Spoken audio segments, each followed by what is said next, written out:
Le boulanger et le corbeau, écrit par Gwendoline Muesli. Sam a 19 ans. Il vit avec sa grand-mère, son père et ses 2 sœurs. Sa mère est décédée lorsqu'il avait 8 ans.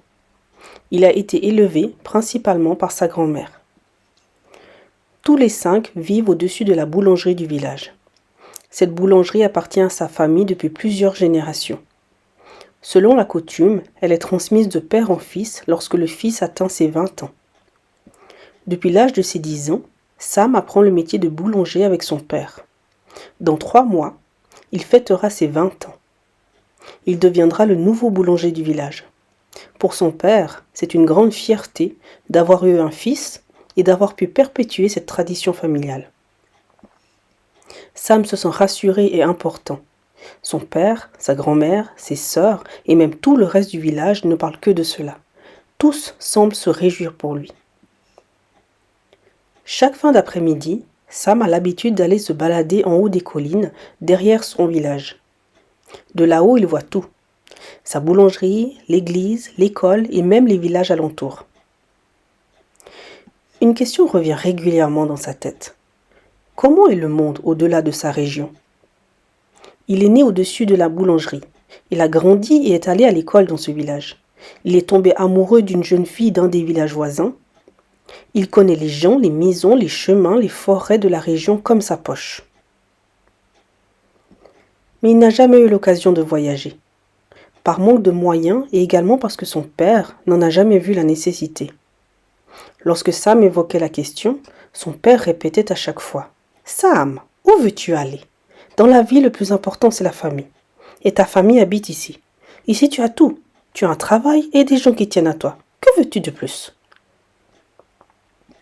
Sam comprenait le point de vue de son père. Il se disait que c'est la voix de la raison. Son père est plus âgé que lui, donc il doit savoir de quoi il parle.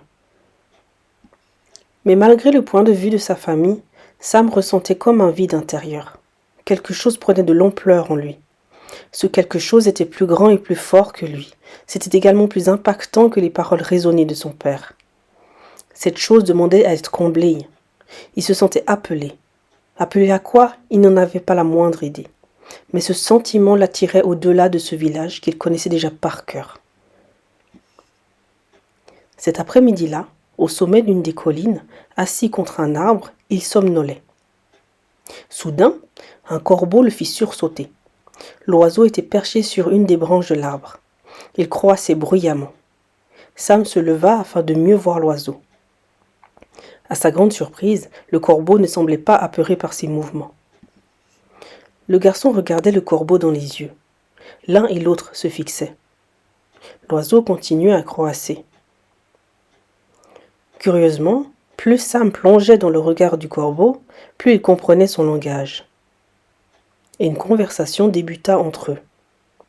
« Qui es-tu ? » demanda Sam. « Je suis ce que tu veux que je sois, » répondit l'oiseau. « Sam, il est temps pour toi de partir. Tu dois quitter ton village et ta famille et commencer ton chemin, » continua le corbeau. « Pardon ? Quel chemin ? Pourquoi je dois partir ? » demanda le garçon d'un air inquiet. « Depuis quelque temps, le monde t'appelle, n'est-ce pas ? Tu dois suivre ce sentiment. Tu n'es pas destiné à être un boulanger, » répondit l'oiseau.